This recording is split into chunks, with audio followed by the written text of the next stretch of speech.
আল্লাহর পক্ষ থেকে যে সমস্ত কিতাব নবী রসুলগণের কাছে নাজিল করা হয়েছে এগুলিকে আসমানি কিতাব বলা হয়। জমিনের কোনো মানুষের রচিত নয়, আসমান থেকে পাঠানো, এই জন্য কিতাবগুলিকে আসমানি কিতাব বলা হয়। শেষ নবী মুহাম্মদুর রাসূলুল্লাহর আগে আল্লাহ যত নবীর কাছে যত আসমানি কিতাব নাজিল করেছিলেন, নবীর উম্মতেরা সেইগুলি হেফাজত করে রাখতে পারেনি, বরং অনেক উম্মতেরা ইচ্ছাকৃতভাবে রদবদল ঘটাইছে। এই জন্য বর্তমান দুনিয়াতে সংরক্ষিত অবিকৃত আসমানি কিতাব হলো একমাত্র কোরআন। কথাটা অনেক লম্বা আলোচনা সাপেক্ষ, কিন্তু সেই লম্বা আলোচনার টাইম আমার হাতে নাই, দুঃখিত। শুধু সর্বস্তরের মুসলমানদের এই কথাটা মনে রাখা দরকার যে আল্লাহ যত নবীর কাছে যত আসমানি কিতাব নাজিল করেছেন সেইগুলি সংরক্ষিতও নয়, অবিকৃতও নয়। শুধুমাত্র শেষ নবী মুহাম্মদুর রাসূলুল্লাহ সাল্লাল্লাহু আলাইহি ওয়াসাল্লামের কাছে যে কোরআন নাজিল করেছেন এটা চির সংরক্ষিত, চির অবিকৃত। এমর্মে আল্লাহ বলেন, ইন্না নাহনু নাযালনা যিকরা ওয়া ইন্না লাহু লাহাফিজুন। অর্থ হলো এই কোরআন আমি আল্লাহ নিজ দায়িত্বে নাজিল করেছি, আল্লাহ নিজ দায়িত্বে হেফাজতে রাখবেন। কোরআনের হেফাজতের দায়িত্ব নিছেন স্বয়ং আল্লাহ। কাজেই যে ছয় কথা বিশ্বাস করলে মানুষ ঈমানদার হয়, মুমিন মুসলমান হয়, এই ছয় কথার ৩ নম্বর কথা যে আসমানি কিতাব। বর্তমান দুনিয়াতে আসমানি কিতাব বলতে একমাত্র কোরআনকেই বুঝায়। সুতরাং আমরা পরিষ্কার বুঝে নিতে পারি যে ১ নম্বরে আল্লাহ বিশ্বাস, ২ নম্বরে ফিরিস্তা বিশ্বাস, ৩ নম্বরে কোরআন বিশ্বাস। একটা আশ্চর্য ব্যাপার হলো, ৬ কথার ৩ নম্বর কথা হলো কোরআন বিশ্বাস করা। তাহলে ৬ কথার ভিতরে কোরআন বিশ্বাসের কথাও আছে, আবার কোরআনের ভিতরে ৬ কথাও আছে। এই কোরআনের ভিতরে আল্লাহ বিশ্বাসের কথাও আছে, কোরআনের ভিতরে ফিরিস্তা বিশ্বাসের কথাও আছে, কোরআনের ভিতরে নবী রসুল বিশ্বাসের কথাও আছে, কোরআনের ভিতরে তকদির বিশ্বাসের কথাও আছে, কোরআনের ভিতরে পরকাল বিশ্বাসের কথাও আছে। ৬ কথার ভিতরে কোরআনের কথা আছে, কোরআনের ভিতরে ৬ কথা আছে। কাজী কোরআন বাদ দিয়ে ৬ কথার বিশ্বাস হবে না, ৬ কথা বাদ দিয়ে কোরআন বিশ্বাস হবে না। বুঝে থাকলে একটা সারমর্ম আছে, সেটা আমরা বুঝে নিতে পারি এবার, যে ১ নম্বরে আল্লাহ বিশ্বাস, ২ নম্বরে ফিরিস্তা বিশ্বাস, ৩ নম্বরে যে কোরআন বিশ্বাস। এই কোরআন বিশ্বাসের ভিতরেই সকল কথা আছে। কাজেই কোরআনের সব কথা বিশ্বাস করার নাম ঈমান। পবিত্র কোরআনে আল্লাহ যত কথা বলেছেন সবগুলি বিশ্বাস করার নামই ঈমান। এটা হইল ঈমানের সংক্ষিপ্ত পরিচয়। আল্লাহ বললেন, আল্লাহ এবং আল্লাহর রাসূলের প্রতি ঈমান আনার পরে তোমরা জানে মালে আল্লাহর পথে জিহাদ করবে। আল্লাহ এবং আল্লাহর রাসূলের প্রতি ঈমান আনার সারমর্ম হলো কোরআনের সব কথা সঠিক, এই কথা বিশ্বাস করা। কোরআনের সব কথা সঠিক। আপনারা কি বলেন, কোরআনের কিছু কথা আছে বেঠিক না সব কথা সঠিক? অনেক লম্বা আলোচনা সাপেক্ষ ব্যাপার এই জিনিসটা, যে কোরআনের সব কথা সঠিক না কিছু কথা বেঠিক। আমাদের বর্তমান সমাজে যথেষ্ট পরিমাণ শিক্ষিত মুসলমান আছে যারা কোরআনের অনেক কথাকে সঠিক বলে বিশ্বাস করে না।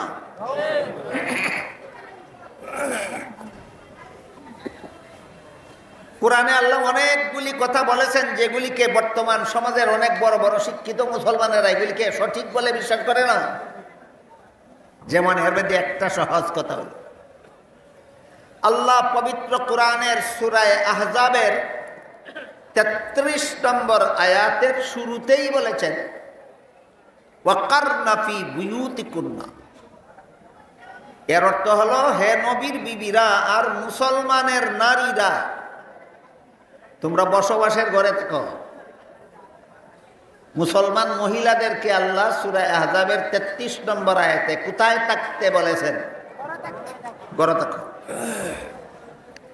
মুসলমান মহিলারা ঘরে থাকবে, এই বিধানটা বর্তমান যুগের সবাই কি সঠিক মনে করে? না অনেক বড় বড় শিক্ষিতরাও বেঠিক মনে করে? যে বেঠিক মনে করলে কোরআনের উপর বিশ্বাস রইল? কোরআনের উপর বিশ্বাস না থাকলে তোমার ঈমান রইল কোথায়? এই জিনিসটা সমস্ত মুসলমানদের বোঝা দরকার। কোরআনের কোনো একটা কথাকে যদি কেউ বেঠিক মনে করে তাহলে তার কোরআনের উপর বিশ্বাস রইল না। কোরআনের উপর বিশ্বাস না থাকলে তার ঈমান রইল না, বেঈমান হয়ে গেল। এখানে এসে কিছু শিক্ষিত লোকে যুক্তি খুঁজে, মহিলারা বসবাসের ঘরে থাকার যুক্তি কি? যুক্তির ব্যাপারে বড় মজার কথা হাকিমুল উম্মত হযরত আল্লামা আশরাফ আলী থানভী রাহমাতুল্লাহ আলাইহি আল মাসালিহুল আকলিয়া নামক কিতাবে লিখেছেন ইসলামের সবগুলি বিধান চূড়ান্ত যুক্তিসম্মত। যুক্তি ছাড়া ইসলামের কোনো বিধান নেই। তবে ইসলামের সকল বিধানের যুক্তি বোঝার যোগ্যতা সব মানুষের মাথায় নাই। বলেন যুক্তি নাই না বোঝার যোগ্যতা নাই? বোঝার যোগ্যতা। এইসব কথাগুলি মুসলমানদের জানতে হবে, মানতে হবে, ঈমান ঠিক রাখতে হবে। ইসলামের সব বিধান যুক্তিসম্মত, কিন্তু সব মানুষের মাথায় ইসলামের বিধানের যুক্তি বোঝার যোগ্যতা না। এমত অবস্থায় কেউ যদি মনে করে যে কোরআনের এমন কিছু বিধান আছে যেগুলির পক্ষে কোনো যুক্তি নাই, আসলেই যুক্তি নাই না তার বোঝার যোগ্যতা নাই। আর কেউ যদি মনে করে আমি বুঝি আর না বুঝি, আমি বিশ্বাস করি আল্লাহ যা বলেছেন ঠিকই বলেছেন, তাহলে তার ঈমান হবে নির্ভেজাল, তার ঈমান হবে। এবার আপনারা যারা বসা আছেন বলেন তো, আল্লাহর কোরআনে বর্ণিত কথাগুলি বুঝলে মানবেন না না বুঝলেও মানি? তাহলে আপনাদের ঈমান হইল নির্ভেজাল, আপনাদের ঈমান হইল নির্ভেজাল। এবার আপনাদের অধিকার আছে যুক্তি বুঝার।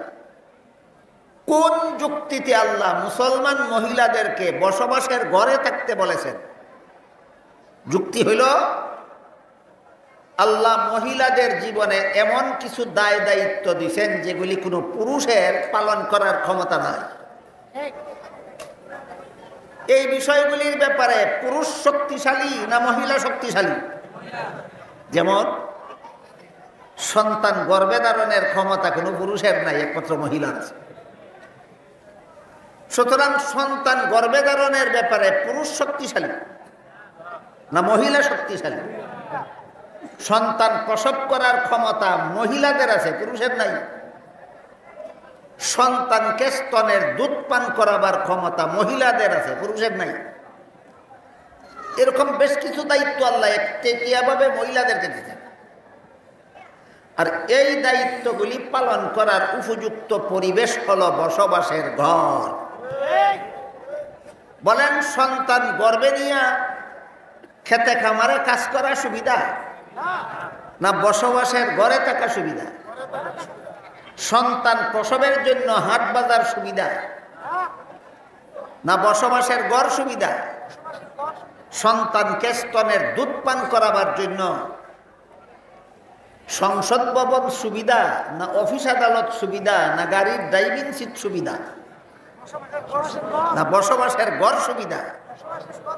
তাহলে আল্লাহ মুসলমান মহিলাদেরকে বলছেন ঘরে থাকো, অযৌক্তিক না চূড়ান্ত যুক্তিসম্মত? এসব যুক্তির আপনাদের দরকার নাই, আপনারা তো বুঝলেও মানেন না বুঝলেও মানেন। যে সমস্ত জ্ঞান পাপীরা কোরআনের বিরুদ্ধে যুক্তি দেয় ওদের জন্য যুক্তিগুলি বোঝা দরকার। আল্লাহর বিধানের বিরুদ্ধে যে সমস্ত জ্ঞান পাপীরা যুক্তি দেয় ওই সমস্ত জ্ঞান পাপীদের যুক্তিগুলি বোঝা দরকার।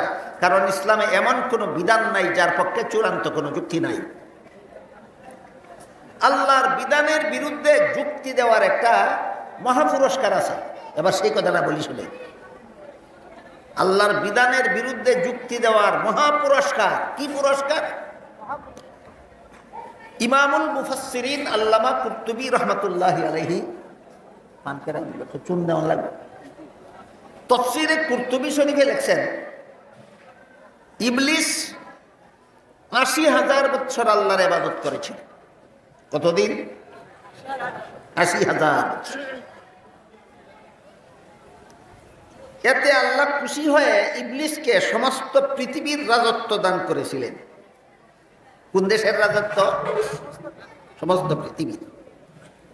জান্নাতে বসবাস করার সুযোগ দান করেছিলেন। কোথায় বসবাস করার? আল্লাহ যখন হুকুম দিলেন আদমকে সেজদা দিয়া সম্মান করো, তখন এই হুকুমের বিরুদ্ধে একটা যুক্তি দিছিল ইবলিস।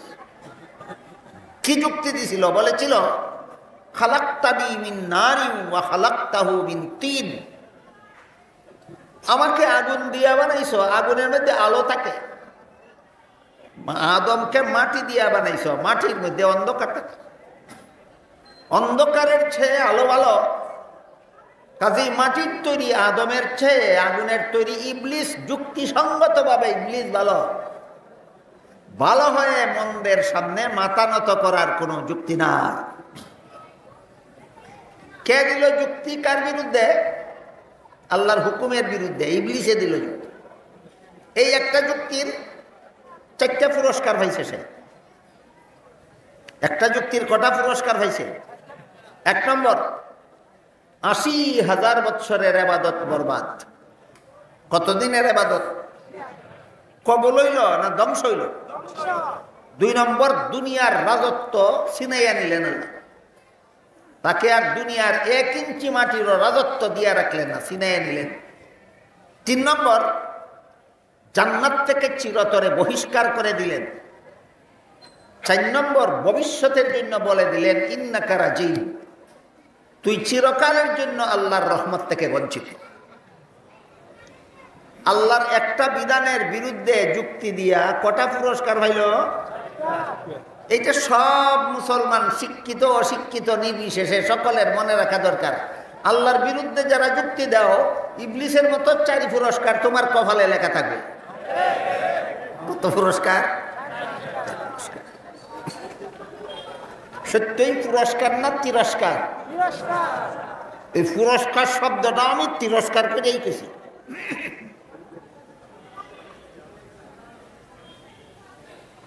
এইভাবে বলতে থাকলে সময় শেষ হয়ে যাবে, আমি আয়াতের বাকি অংশের দিকে যাইতে পারবো না। আমি আপনাদেরকে বুঝাইলাম যে আল্লাহ যে বললেন আল্লাহ এবং আল্লাহর রাসূলের প্রতি ঈমান আনার পরে তোমরা জানে মালে আল্লাহর পথে জিহাদ করবে। আল্লাহ এবং আল্লাহর রাসূলের প্রতি ঈমান আনার সারমর্ম হলো কোরআনের সব কথাকে সঠিক বলে বিশ্বাস করা। এই কথাটা সর্বস্তরের মুসলমানদের মরণ পর্যন্ত স্মরণ রাখা দরকার যে কোরআনের সব কথাকে সঠিক বলে বিশ্বাস করার নাম ঈমান। বাংলাদেশে কয়েকটা জায়গা আছে, এই জায়গাগুলি পূর্ববর্তী বুজুর্গগণের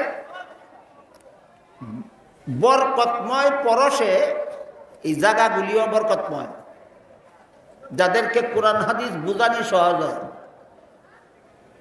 এর মধ্যে একটা জায়গা হইল ব্রাহ্মণবাড়িয়া, আমাদের হবিগঞ্জের মধ্যে একটা জায়গা হইল বাউবল, আর একটা জায়গা হইল বানিয়াচং। আমার জানা মতো এই 3 জায়গার বুজুর্গগণের সহবতে বংশানুক্রমে 3 জায়গার মানুষকে আল্লাহ এমন একটা যোগ্যতা দিয়ে রাখছেন, এদেরকে কোরআন হাদিসের কথা সহজে বোঝানি যায়। আমার কথা বুঝে থাকতে বলুন তো, ঈমানের সারমর্ম কি? কোরআনের সব কথাকে সঠিক বলে বিশ্বাস করা, এটাই ঈমানের সারমর্ম।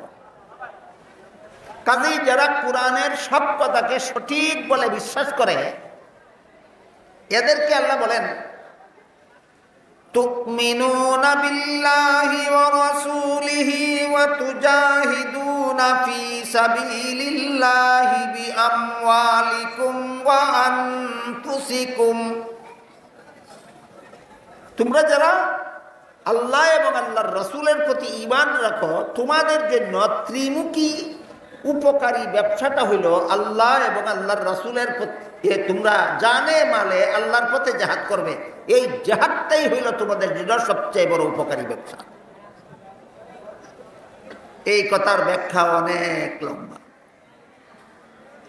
কেন মুমিন মুসলমানেরা জেহাদ করবে, জেহাদ অর্থ কি, কার বিরুদ্ধে জেহাদ করবে, কিভাবে জেহাদ করবে, অনেক কথা অনেক কথা। খুব শর্টকাটে আমি আপনাদেরকে বোঝাবার চেষ্টা করি।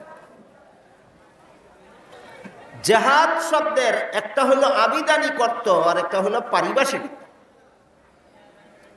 জেহাদ শব্দের আবিধানিক অর্থ হলো আল্লাহর কথার প্রাধান্য প্রতিষ্ঠার জন্য যত রকমের চেষ্টা প্রচেষ্টা চালানো হয়, এটাকেই ব্যাপক অর্থে জেহাদ বলা হয়। আল্লাহ বলছেন নামাজ পড়ো, আমি নামাজ পড়বো, অন্য কাজ ছেড়ে দেবো, এটাই আমার জেহাদ।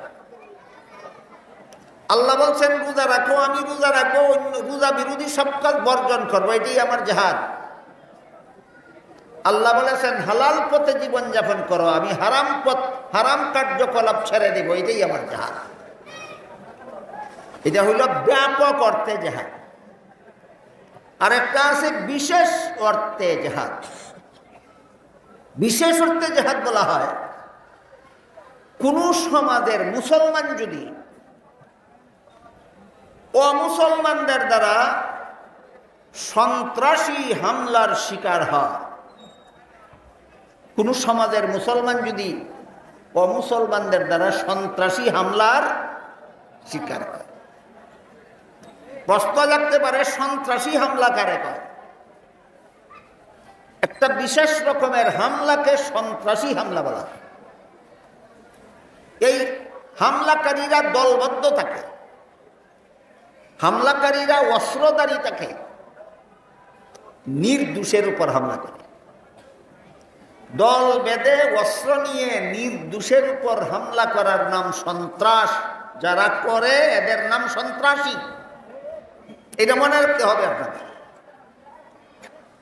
তিন জিনিস একত্র হওয়ার নাম সন্ত্রাস।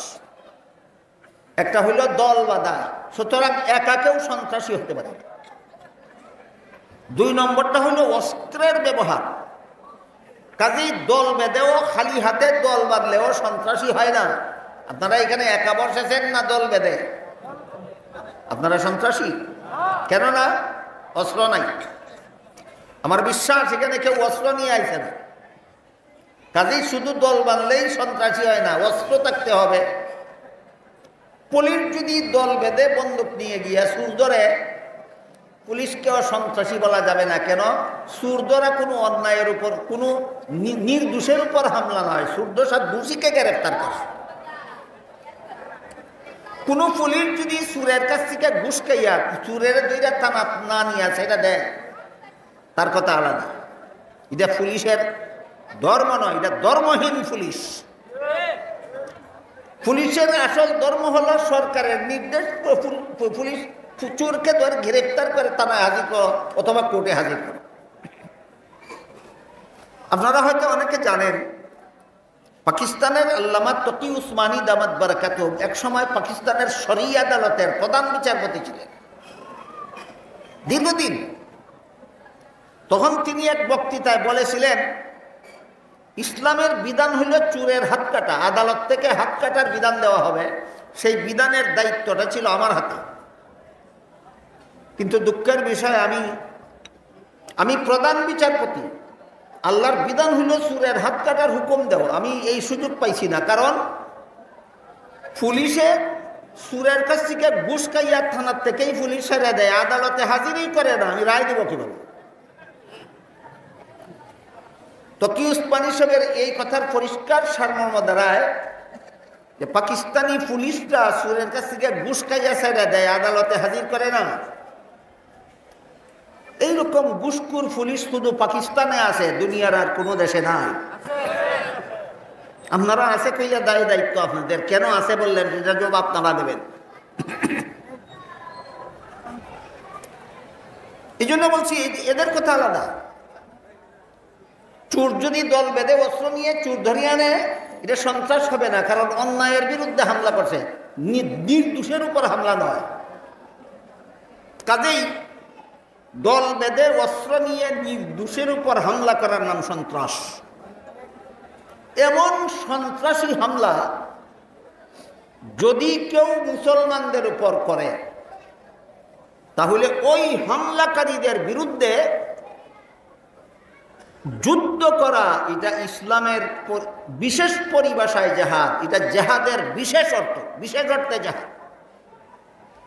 একটা হলো জেহাদের ব্যাপক অর্থ, আর একটা হলো জেহাদের বিশেষ অর্থ।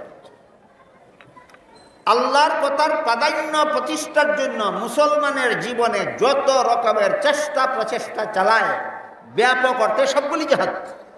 ব্যাপক অর্থে সবগুলি জেহাদ। মসজিদে নামাজের জন্য জামাতের জন্য আযান হয়, এটা একটা জেহাদ।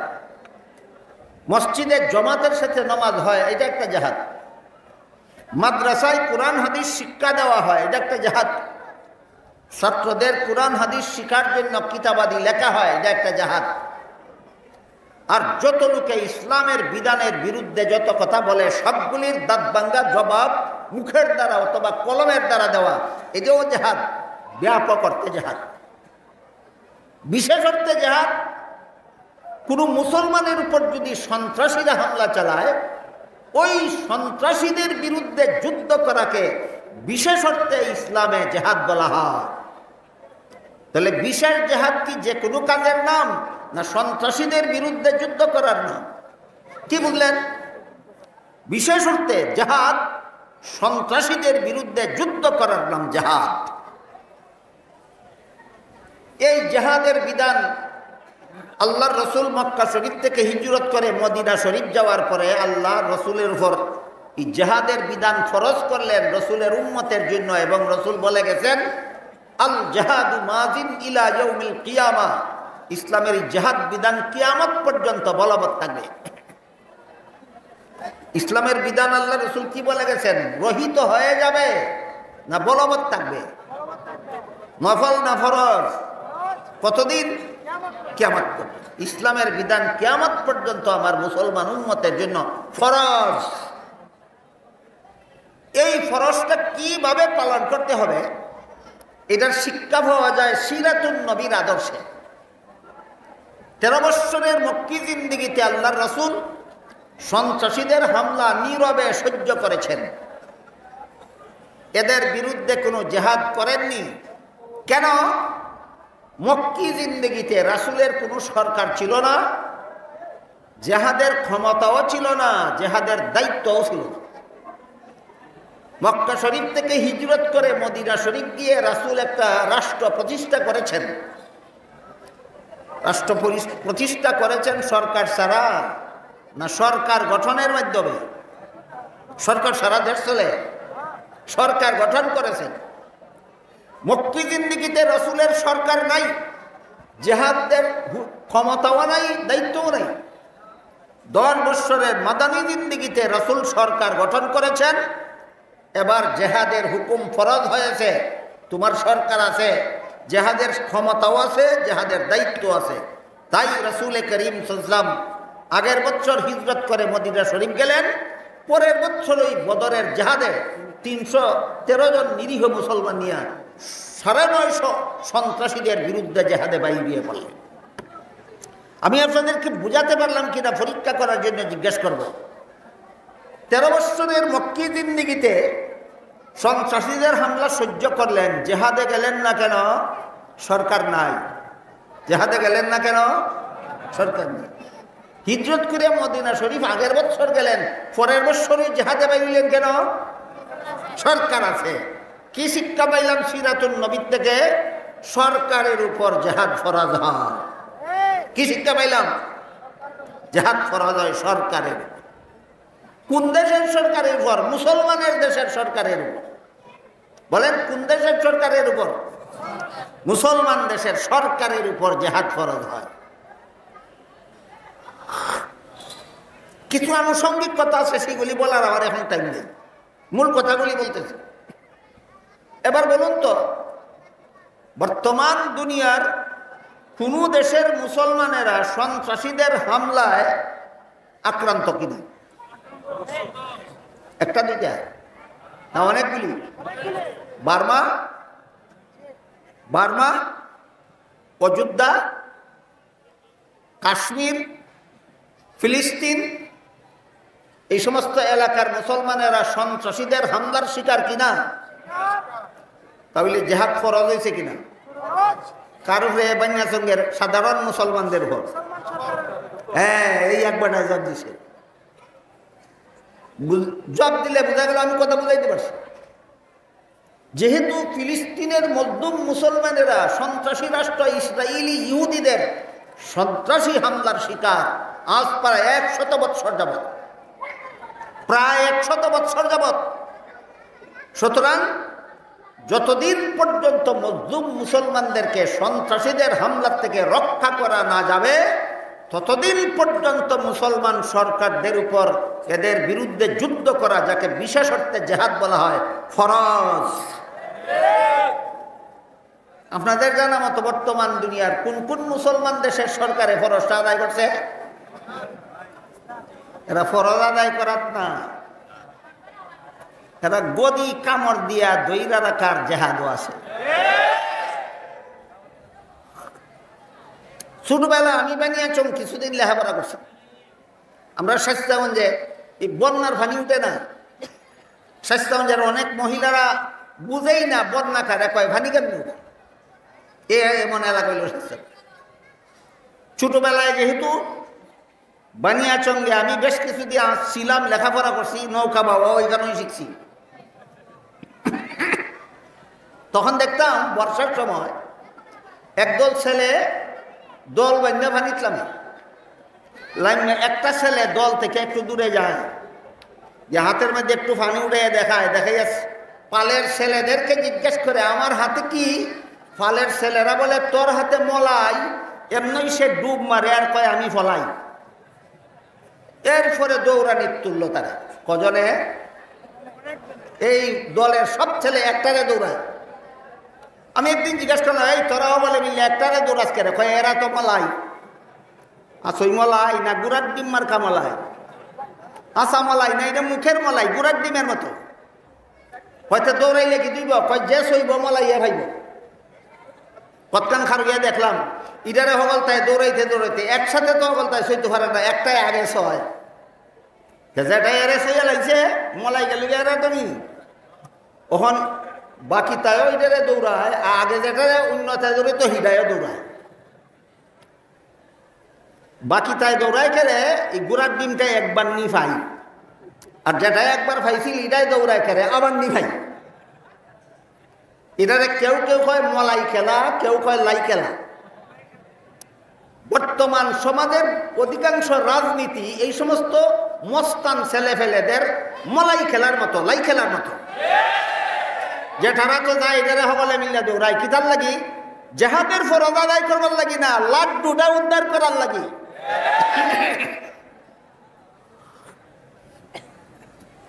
তাহলে কি বুঝলেন? ফিলিস্তিনি মুসলমান যদি আপনারা মনে করেন সত্যই মজলুম, সন্ত্রাসী দ্বারা আক্রান্ত, এদেরকে রক্ষা করার জন্য সন্ত্রাসী রাষ্ট্র ইসরায়েলি ইহুদিদের বিরুদ্ধে জেহাদ করা কার কার বান্যাসঙ্গের কজন পাবলিকের উপর ফরজ? সমস্ত মুসলমান সরকারদের উপর ফরজ। তফসিরের কিতাবে লেখা আছে আল আকরাব ফাল আকরাব, অর্থাৎ পর্যায়ক্রমে পর্যায়ক্রমে সারা বিশ্বের সমস্ত মুসলিম সরকারের উপর সন্ত্রাসীদের উপর হামলা করে নির্দোষ মুসলমানদেরকে রক্ষা করা ফরজ হয়ে যায়।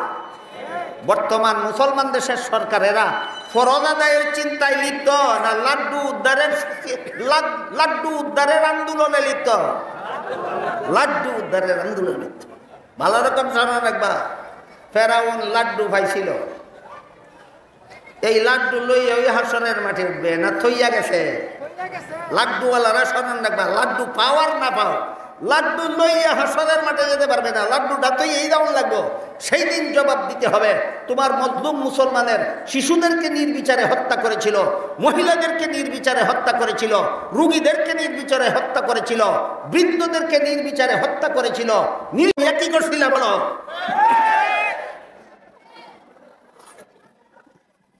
তাহলে পাবলিকের কোনো দায়িত্ব নাই? আছে। পাবলিকের কি দায়িত্ব?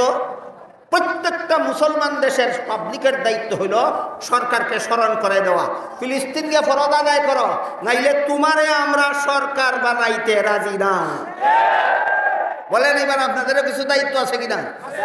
আমাদের সমর্থনে তুমি সরকার গঠন করবে, ওই সমস্ত জালিমদেরকে আমরা সমর্থন দেব না যারা মজলুম মুসলমানদের দুঃখ বুঝে না, যারা মজলুম মুসলমানদের দুঃখ বুঝে না, এদেরকে, এরা মুসলমান হওয়ার, এদের মুসলমান দেশের গদিতে বসে থাকার অথবা গদি দখল করার অধিকার রাখে না। এই জিনিসটাকে এড়াইবার জন্য দুষ্টরা কতগুলি যুক্তি বের করছে। ওই যে যুক্তি, মনে আছে যুক্তির কথা? একটা যুক্তি হলো ইসলাম শান্তির ধর্ম, রক্তপাতের ধর্ম নয়। একটা শয়তানি যুক্তি, ইবলিসের যুক্তির থেকে আরো মারাত্মক। ইসলাম শান্তির ধর্ম, রক্তপাতের ধর্ম নয়। যুদ্ধ রক্তপাত ছাড়া হয় না, সুতরাং শান্তির ধর্মে কোনোদিন যুদ্ধ সমর্থন করতে পারে না। এটা একটা ইসলামী যুক্তি না শয়তানি যুক্তি? তাহলে আমি যদি বলি হাসপাতাল বানাইছে রোগীকে সুস্থ করার জন্য, রোগীর শরীর কাটতে অপারেশন করে রক্ত বাইর করার জন্য নয়, আমার যুক্তির যেই জবাব তোমার যুক্তির সেই জবাব। চমৎকার উদাহরণ দিচ্ছেন মুফাসসিরিনে কেরাম। কোনো মানুষের শরীরে যদি ক্যান্সার হয়, আর ক্যান্সার যদি প্রাথমিক অবস্থায় ধরা পড়ে, যেই অঙ্গটা ক্যান্সারে আক্রান্ত, অপারেশন করে সেই অঙ্গটা কেটে ফেলে দিলে শরীরের বাকি অঙ্গ রক্ষা করা যায়। ঠিক তেমনিভাবে সারা দুনিয়ার মানুষের সমাজ আল্লাহর দৃষ্টিতে একটা দেহের মতো, আর সন্ত্রাসীরা সমাজ দেহের ক্যান্সার। ইসলামের জাহাদ বিধান সেই ক্যান্সারের অপারেশন। এবার বলেন, হাসপাতালের অপারেশন রোগীকে রক্তপাত করাবার জন্য না চিকিৎসার স্বার্থে?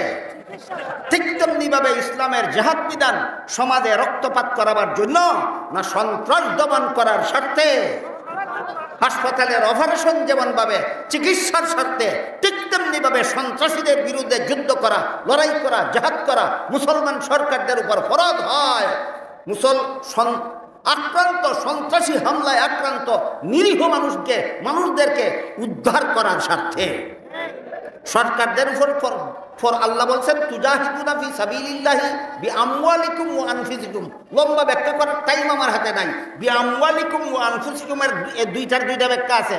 একটা হলো তোমরা সেনাবাহিনী পাঠাও সত্যই যদি মজলুমের পক্ষে থাকো, আর একটা হলো অস্ত্র পাঠাও সত্যই যদি সন্ত্রাস দমন করতে চাও।